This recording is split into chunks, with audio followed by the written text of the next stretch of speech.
and Lori is going to be telling us about teacher and parent resources for supporting children's reading at home. Lori? You'd think I'd know Zoom by now, right? So good afternoon, everyone. It is a pleasure to be with you. I come to you from REL Southeast. So I am housed in Tallahassee, Florida, but I have a deep love for the Midwest. I am a native Illinoisan, and so it's a pleasure to be with you, and I appreciate the invitation. And I appreciate what Dr. Duke and Dr. Justice shared with us, those the importance, and they provided such comprehensive and concise presentations regarding those various tiers of literacy instruction and how important they are, that our students receive a solid tier 1 experience, and then those students that need additional assistance receive that. And so I'd like to share with you a couple of resources that our regional educational lab, and we serve North and South Carolina, Georgia, Alabama, Mississippi, and Florida, that we've developed to support our teachers in engaging with their families and helping to support literacy and engagement in literacy with students at home. The request for the resource, this teacher resource I'm going to share with you, came from one of our governing board members, and our governing board serves to guide some of our work. And one of our members from Georgia requested this resource for their teachers. And they said, the governing board member said that this is something our teachers need in order to help them to facilitate the support of literacy in the home. And so we were very familiar with the Foundational Reading Skills Practice Guide that has been mentioned a couple of times, both by Dr. Duke and by Dr. Justice. It so happens that the panel chair of that practice guide is our former director, Dr. Barbara Foreman, and also Dr. Justice served on that panel as well. So our REL had already developed a professional learning community that was centered on that practice guide. And so we use that practice guide and the recommendations and how-to steps as a basis for teacher guides to engage their families.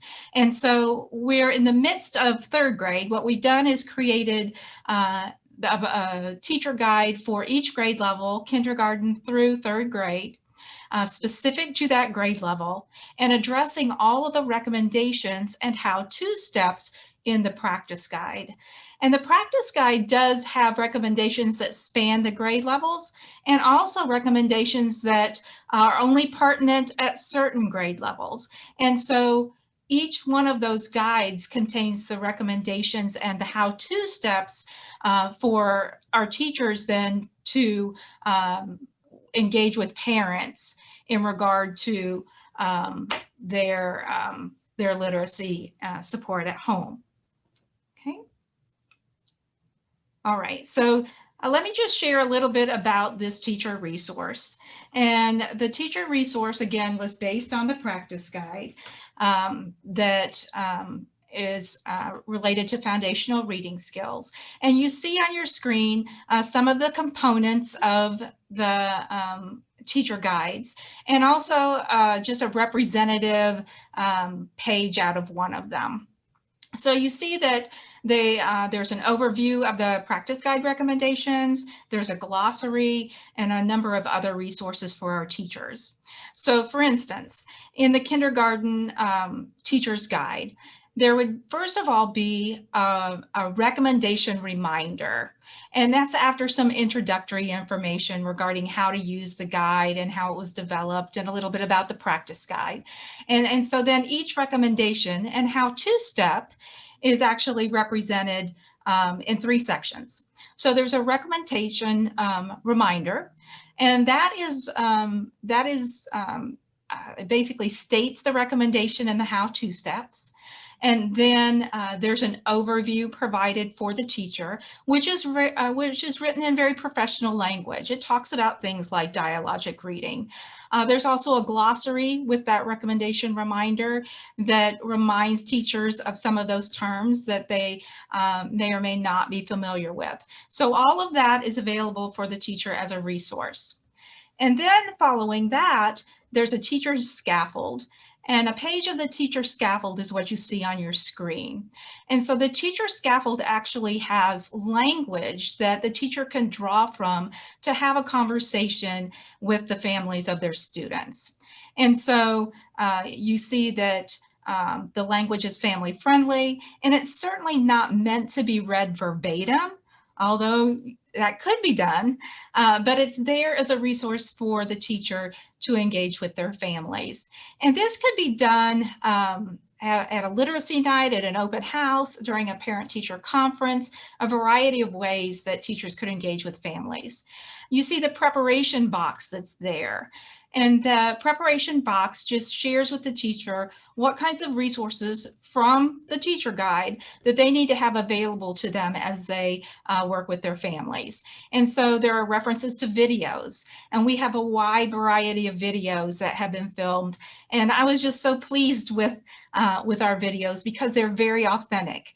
They were filmed in homes.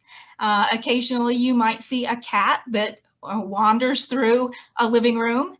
You might hear background noise of brothers and sisters that are engaged in another room. All of it is just very authentic. And that's what we wanted families to see, that the activities that they could engage in with their children at their home, that's doable. And it doesn't have to be a perfect environment. It's just their home.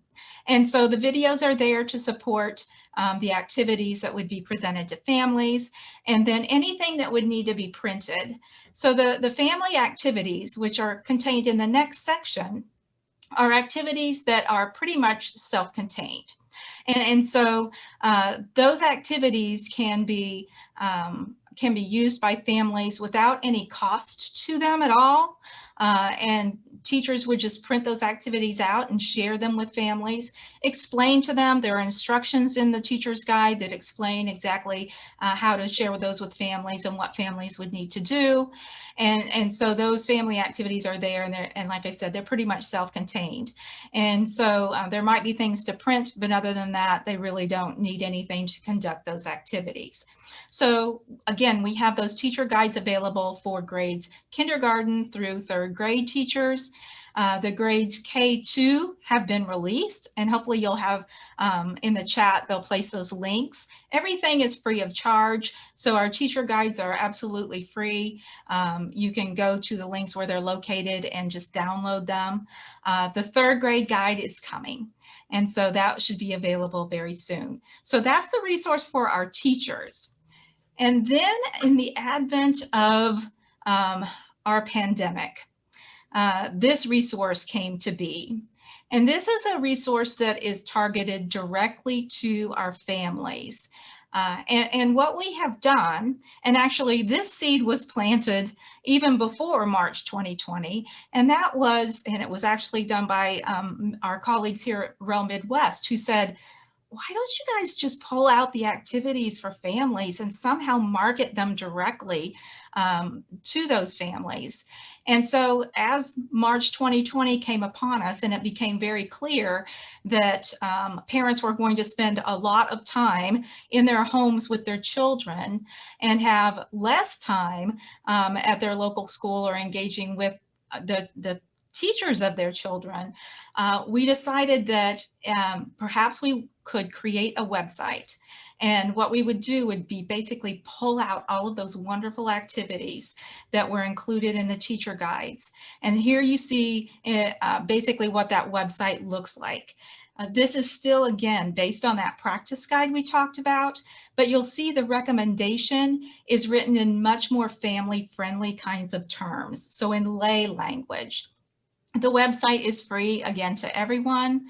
Any videos that were pertinent to the recommendations that were highlighted in the teacher's guide, along with those how-to steps, those videos are included there, along with those key points. And we had that in the teacher's guide as well, just a little box that said, here's the key points from this particular video. So teachers didn't have to wonder what they were looking for. And in the same way, families don't have to wonder what they're looking for. And then the activities also are there for families to access. The instructions are written in a very family-friendly kind of way. And so great care was taken to make this a very positive kind of website.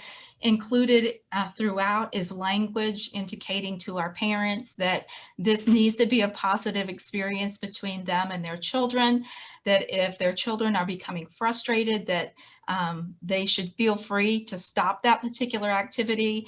And even if it's a first grade activity and the child's in first grade and it just doesn't seem to be going well, that's okay.